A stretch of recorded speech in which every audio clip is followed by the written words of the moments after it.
This is Entrepreneurs Get Visible, the podcast for people who want more impact, influence, and income. I'm Anna Parker-Naples, and I'll be sharing with you proven methods from leading entrepreneurs that help you get visible as an authority in your field. Because anything's possible when you get visible.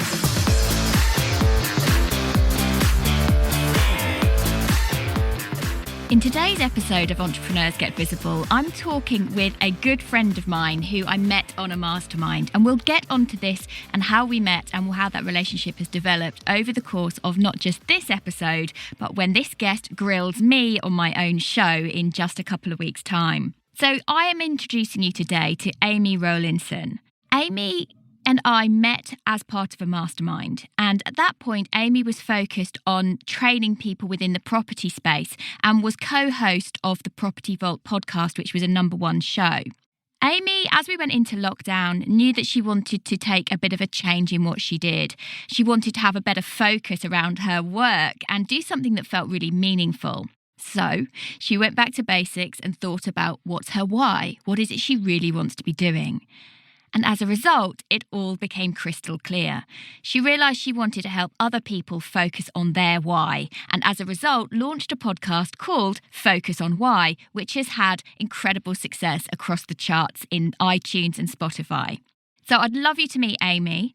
And what I want you to know is that she then grills me in return on my very own show as part of my 100 episode celebrations. So that particular episode with Amy will be where she interviews me and asks me all sorts of deep, slightly uncomfortable questions. So you might hear a slightly different side to me than I normally show you. And that episode will be out on Friday, the 3rd of July.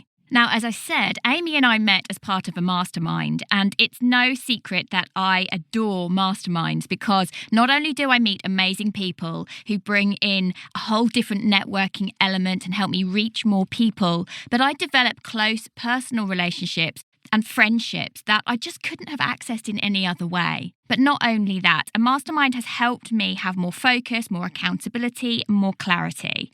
So I want you to know that I have decided to open my next mastermind and applications are now open. Now, this mastermind is going to take place online over 6 months. We're going to be meeting weekly. You're going to have lots of support from me. We're going to be bringing in some amazing guest experts, lots of training, lots of hot seating, lots of accountability to take you from where you are now to getting the results that you want. But this is by application only. And I want you to know that I'm only taking on people who I believe are actually ready. I'm only taking on people who I believe actually want to get those results. So this is called the Action Taker Mastermind. So if that speaks to you, you need to head over to annaparkernaples.co.uk/mastermind to find out all the information. And the deadline is the 6th of July if you want one of those highly coveted spaces. So I hope you love this episode. I love Amy. I love what she brings to the world, what she brings to her work. So let's head over and get on with the show. I'm delighted to bring on today my very good friend, Amy Rowlinson. And Amy and I met during a mastermind with Rob Moore. And it's fair to say that over the last 18 months, we've both grown and developed. And Amy, you're going to find out a lot more now, has gone on and had some massive changes and shifts in what she's doing. And one of the things that I'm excited to tell you about today is her podcast, Focus on Why. So, hey, Amy, and welcome to Entrepreneurs Get Visible. Hi, Anna. It's lovely to be here. Thank you for having me. So, Amy, we met when we both had very different businesses. Would you like to share a little bit about what you were doing when we came into each other's world and where that's led you to now? Absolutely. So we met back in March 2019 and we were on a mastermind with Rob Moore talking about branding and marketing. And I had gone to that particular mastermind with my business partner at the time, and we were working on putting together a property education company, a training company. We were both doing coaching, and we just wanted to build a space that we felt was teaching people about the practical side of property.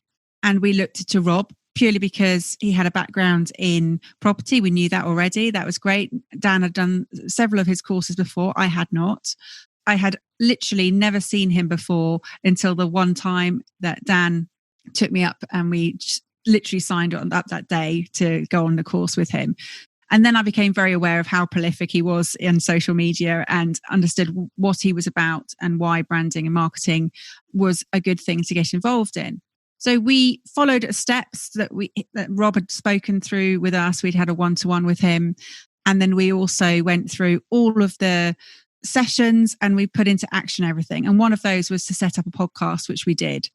And we also set up training days and various sort of group sessions, which we did as well. The podcast was very successful. We were running it for a whole year, and that took me to this year, March. And then lockdown happened and things changed. So that first podcast was doing very well with you and your business partner. And in fact, I've been a guest on that. And you were a guest on my previous podcast, Inspiring Success. That's out there. So let listeners know about that, because I think that's an important part of your journey. It really is. Thank you. So the Property Vault podcast was, when I last checked, it was in over 82 countries and we'd had tens and tens of thousands of downloads.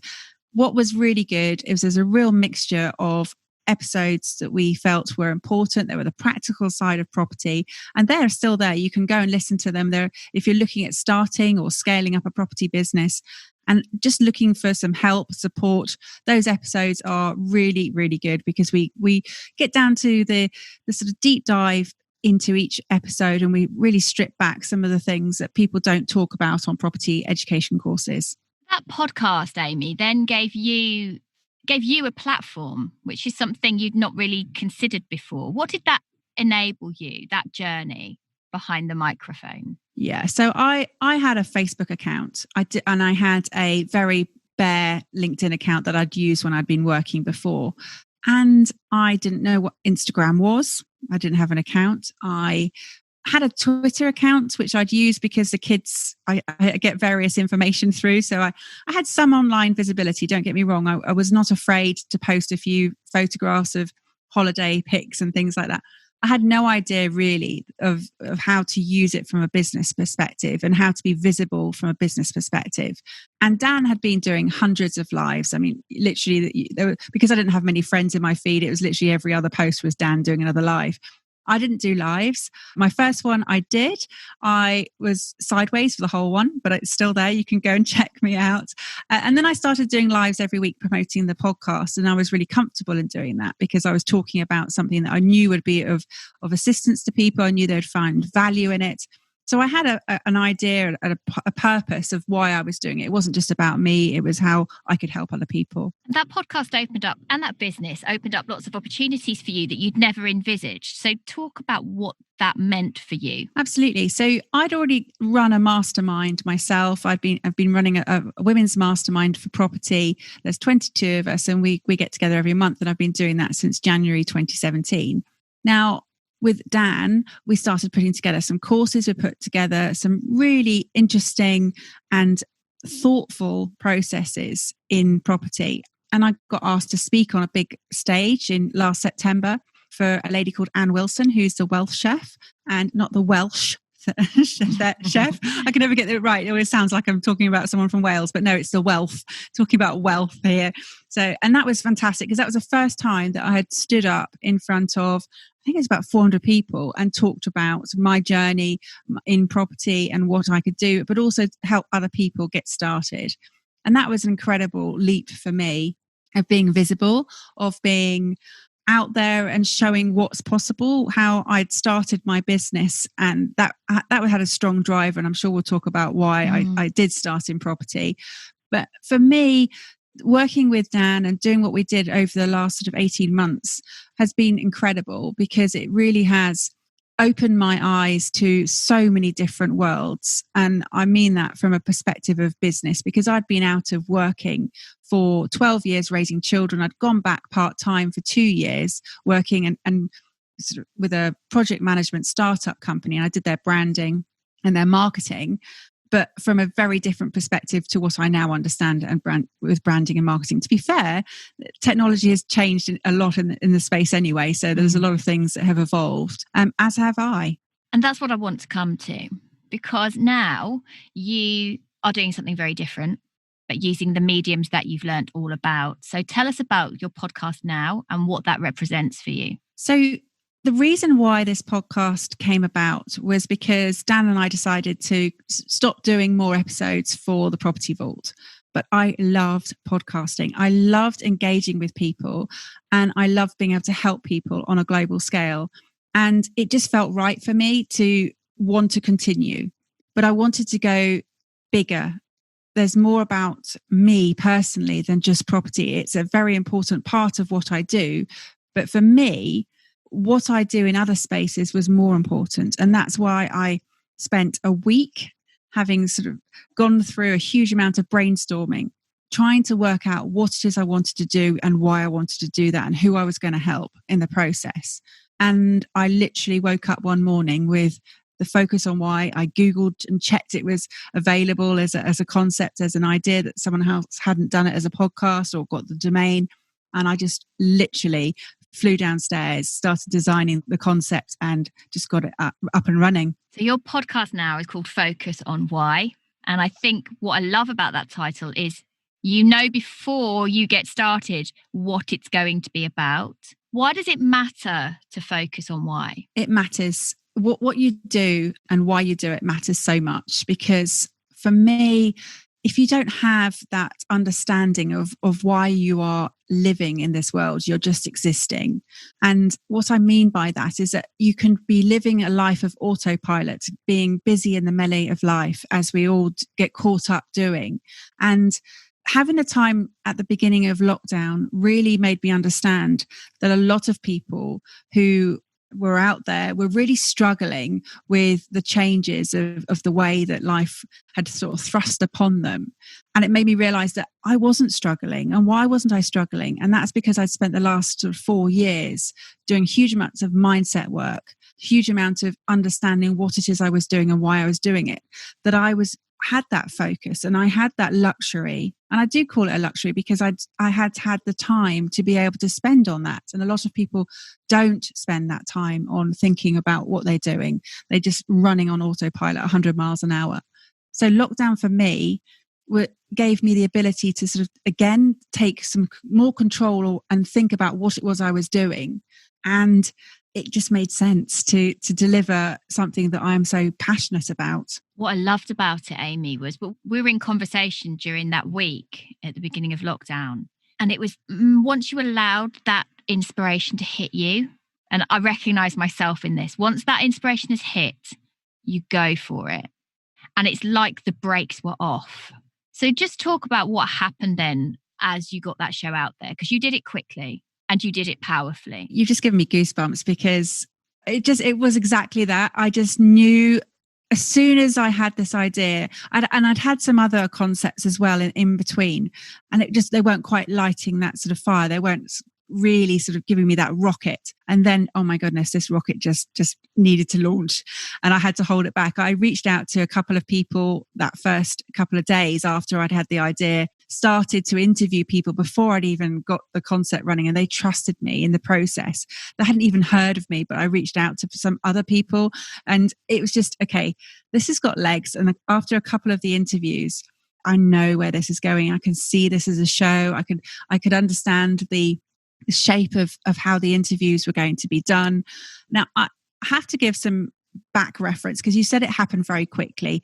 Now, okay, so I'd already had a show for a year. That helped, understanding how to run a podcast, understanding how to interview people.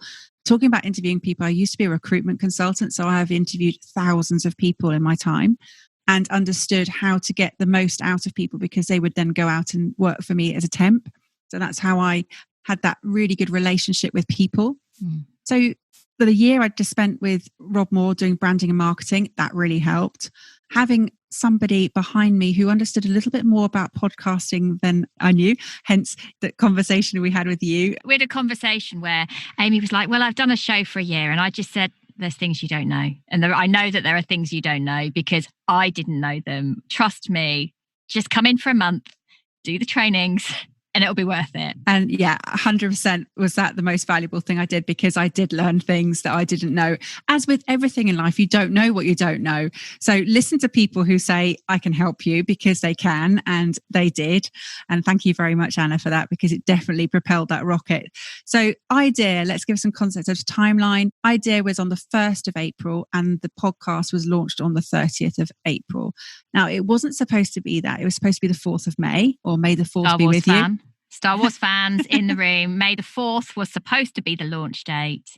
However, knowing what I now know because of being on the podcast membership, I knew that I had to go as soon as iTunes said yes. So there it was. It was launched on the 30th of April. And my goodness, that was a absolutely mental day. It was so chaotic. I actually forgot to even check the charts, and it was only when you messaged me sort of about 8:00 in the evening, and I was just having a really nice dinner and celebrating the fact that it had launched, that you're like, do you realize you're doing quite well in the charts? I said, I forgot to look. So I was busy screenshotting that evening, and yes, I hit number 4 in the entrepreneurship charts that day. So thank you again for that. Which is incredible on day one.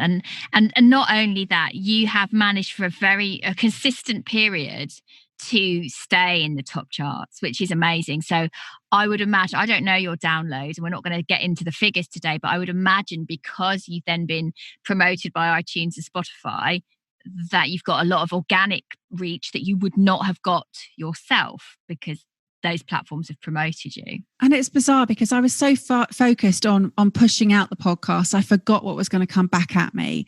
And what's come back at me has been hundreds, if not now in the thousands, of messages of, oh my gosh, I love this show. Thank you for inspiring me. And in my first episode, so I said that if I inspire one person and somebody takes action because of this podcast, then that is mission accomplished. And when that message came back at me and said, I've taken action because I've been inspired by your podcast, I burst into tears, because I was like, oh my goodness, that is everything that I wanted this podcast to be. And this is me recording a podcast that I knew would make a difference. And it is making a difference. What was it that made you cry? Just the fact that someone had taken the effort to come back to me and say, thank you for this podcast. Thank you for inspiring me. And the fact that it evoked action, because that is what I'm about. I don't want people to lose their days, lose their life, because we only get one life. And I just see so much potential in people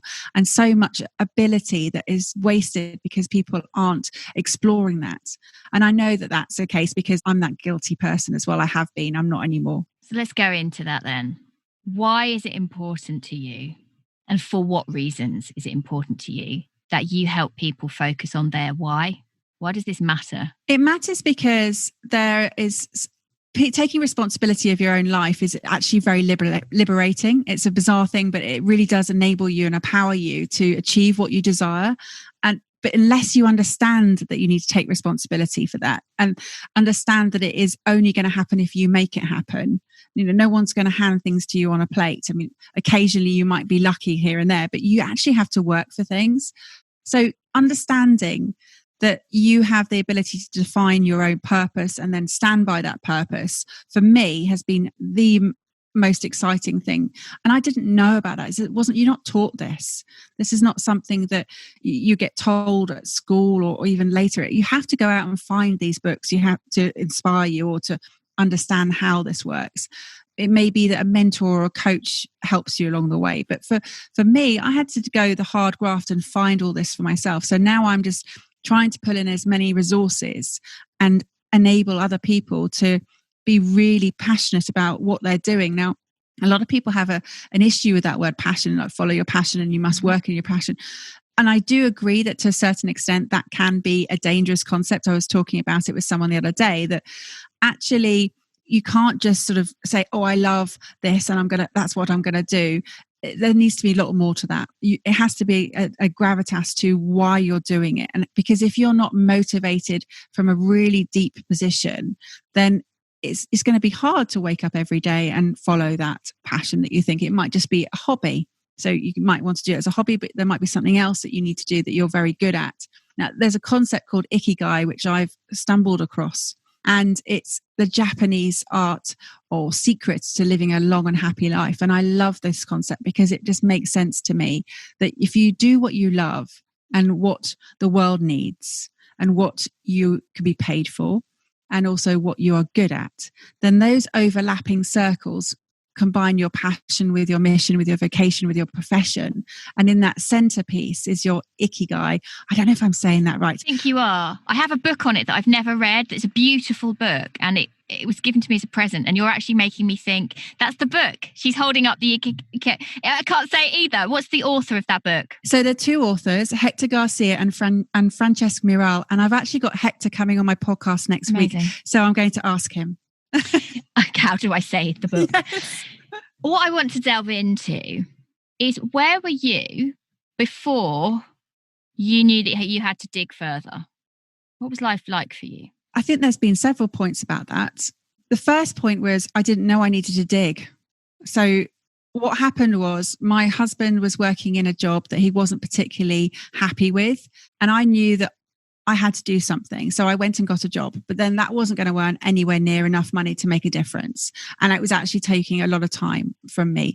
So I then had to think, okay, well, what else can I do? And it was then I realized that it'd been staring me in the face all this time because I had already had an investment property. I could actually think about how I could get some more of those and I'm not going to call it passive income because it's not true.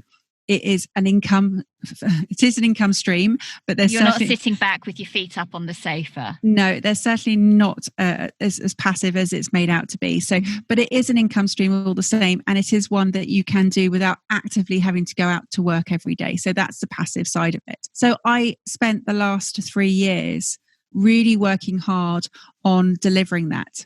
And my husband retired from his job last October. And that has allowed him now to pursue things that he absolutely loves. He's now playing golf. He does a huge amount of voluntary work coaching rugby, and he absolutely loves that. It's frustrating him at the moment because he can't sort of help all those kids at the moment, but he will go back to that as soon as he can. And that means that he's working on the property side, which has given me the time to dig more. So the question that you had is like, how did I know to dig? Well, I didn't. And then I did. And then it's a case of, oh my gosh, I've got lots more that I can do now. Were you unhappy before you began that digging? I was unfulfilled. Mm-hmm. I was not unhappy. There was definitely, I knew I needed to do more, but I didn't know what. I spent probably the best part of the children's formative years thinking about how I could earn money. What I ended up doing was doing a huge amount of voluntary work because that meant I was fulfilled. So I worked for a year and a bit before the Olympic Games started on helping train up games makers and things like that. And I did a big cricket voluntary work with our local cricket club. I've been social secretary there. I've organised rugby festivals and taken hundreds of kids on rugby tours. So I've been very active. I've done a lot of fundraising for cardiac risk in the young. So there's lots of ways I've been active, but this is what I'm doing now is probably the most fulfilling work that I've ever done. What do you think brings fulfillment through focusing on why? I think when you are in alignment with your true values, when you are working and operating from a position of your absolute true, this is what I'm meant to be doing, then at that point you realize that everything else just makes sense. And I think I know that you've been on a similar journey because we've spoken about this on your podcast when I interviewed you. And when you have got that purpose and you understand, I now know that it's all about helping people. It's always been about helping people, and it's always been about learning. Those are my highest values in terms of helping others and learning and growing and excelling in those fields. I've always been a high achiever in whatever I've done. But now I know that this is what I need to be doing. And it has some meaning. Yeah. It's interesting what you say there. Before, Amy and I know each other very well. And we had a conversation before we came on about the fact in my business, I feel now that the word alignment sometimes I think has a negative connotation in the whole kind of woo-woo and spiritual side. But what I mean by that in this context is that in my business, I have realized that my entire backstory, everything I've done has led up to now. And because of that, I can then step forward confidently and fearlessly bravely. Maybe that's a better word, bravely, and endlessly. So for me, I've had, many different things that I've done in my life. I'm a trained performer. I worked in audio, and for some people that might feel like the same thing, but to me it isn't. They're different worlds. And I've run multiple businesses that haven't worked. And, I've written a book and I podcast, and now, and but also that kind of whole NLP that I talk about a lot on this show, that opening myself up to my own potential and that drive to help people do that for themselves. I feel now that all my work is congruent, all my work is in alignment, and because it stacks up. And I think that's what I'm seeing and sensing from you, Amy, is that 3 years ago, if someone had told you would do a podcast about focusing on why, you'd probably have thought they were nuts. Yeah, 100%. I didn't even know about the personal development shelves until I started on my professional property investing journey, which was 9th of September 2016. That's when I started. So that was when I started, oh my goodness, I need to read some books. But what I found was I wasn't reading property development books. I was reading mindset books. Now, why was I reading mindset books? It was because my mindset was not ready to take on this journey of building a business. And I was thinking too small, and I needed to learn how to think big now and be visible, because all of that is part of what I had to do. Now, I didn't have a problem with being visible in a sense of meeting people, going to network events, being very confident in that space. And then it was translating, how can I put that into a virtual space? So online, how can I be as honest and meet just a normal, authentic Amy online? Mm-hmm. And that took a little while to sort of craft. I love writing. That's where my passions are, and being able to write show notes and write posts. Oh my goodness, I could do that all day, every day. And I do often do that all day, every day, because I do ping out of bed and I do crash into bed at night, and I have 2 modes, which is on and off. And same. So yeah. On and I've collapsed. Yeah. Normally after a glass of wine on the sofa, to be fair. And people say to me, why don't you slow down? I don't want to slow down. I love what I'm doing, and I feel purposeful, and I feel like I'm fulfilled through doing what I'm doing. Why would I stop? And I literally, this Sunday has been the first day since in probably the last 2.5 months that I actually took an afternoon off and had the computer off the whole day, until I got a message on my phone and someone said, oh, I can do your podcast tomorrow. And I was like, so I had to ping some information across to them. But other than that, I spent the whole day just reading again. And I do a lot of reading. Reading for me is that thirst for education is just so important. And I listen to podcasts. I listen to books on Audible. Used to be when I was driving. Well, there's been no driving. But now I'm filling all of my time with people recording these podcasts, and of course doing some coaching, that's still there as well. But the podcast has just taken over. And you've had phenomenal success as a result of that. But one of the things that I've really enjoyed about being a guest and listening to your show is the depth that you take people to. And I think that's a skill in itself. And I'm going to give some hats off to Amy here.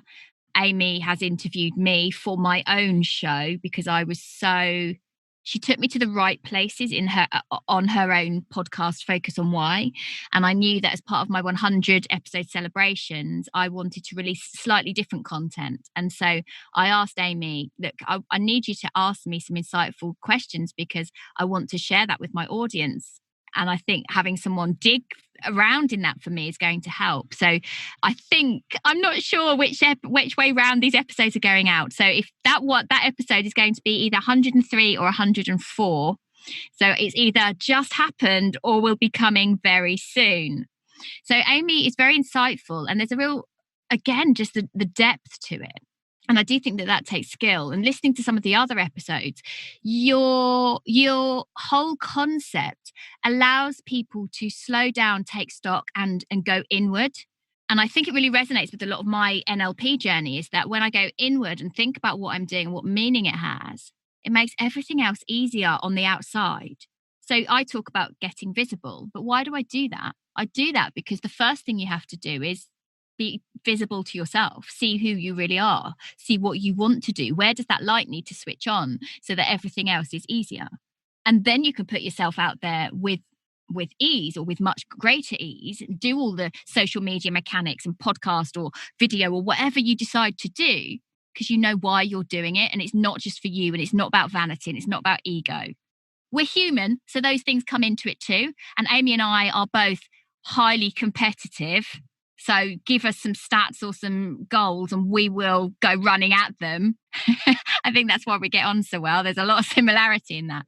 But when you know that why, things do become easier. What's been the greatest thing that's happened for you as a result of that show? So there's been several, but I think for me, it's that initial response after someone's just recorded their episode and they said, "Oh my God, that was incredible. What an experience." And one person, even in the middle, it was just Chris Leake, he said, "What are you doing to me?" And he broke down several times, retelling his journey of the incredible Enduroman arch to arc journey that he went on. It's an incredible challenge. But the reason why is when people are talking about their why, it's so personal and it means so much to them. And the process of sharing that is incredibly reaffirming. People really understand, either in the preparation before the show, during the show, or reflecting after the show, what that has actually done for them. And so it's been quite an emotional roller coaster for some people. And for me, seeing that, and I can visually see it because we're not sitting next to each other. That's been one of the most incredible things, is I've been able to do all of this over Zoom and have powerful, intimate, detailed conversations. Yeah. And I always used to think I need to be in person with these people for a good interview to happen. That is not the case, for sure. That is not the case. And people have been very sort of taken back by how deep this has taken them in their own journey without sort of expecting that. It's sort of, yeah, I'll come on your show, Amy, that'd be great. And then suddenly they're thrust into a space where they're really looking, as you say, inwardly on themselves about what it is they're doing and why they're doing it. And that has been, as I say, a very reaffirming process for a lot of people. So talk about, from your perspective, what that means for you. Well, that's exactly what I want to achieve. I just want to allow people to have that space. And that's what I'm doing. I don't say very much when I'm interviewing these people, that they're in flow. And I'm literally steering them. And I'm coming from a perspective of thinking, someone's listening to this. What is it they would like to know now? What is it they're thinking they would be asking at this particular point? So that's the space I come from. And I'm thinking from an audience perspective, wow, okay, so that's really interesting. But why did they do that? Or how did that happen? Or what was their reason for? And so that's the space that I'm thinking in real time. So I will spend 10 minutes beforehand of speaking with my guests, warming them up, just making sure that they're comfortable in the space and really relaxed. And then we will go into this, as you say, really deep conversation very quickly. And what that then does is I know that that's going to inspire people, because it's asking those questions that people might want to ask themselves. And I say might because some people aren't prepared to always do that. It's a tough question. Why is one of the hardest questions to ask? And it evokes a lot of emotion quite often. But what I have found really interesting from this is that I've now been approached by companies. So companies want to talk to me on the podcast about their why. It's not just individuals. And I've been approached from companies that have been linked to the podcast that I've had so far. And I'm really excited about that. So from having an idea, so from being in a situation that knowing your current medium about property was coming to an end, and then we're less than 2 months later, 3 months at tops. What can you now see as the potential opportunity for building this as a brand for yourself and the podcast as an entity in itself? Do you know, it's going to be led by people, and it's already being led by people right now. I think I said in my first episode, I forget now, it's so many ago that I released it, but I hope I said it, because this podcast is not about me.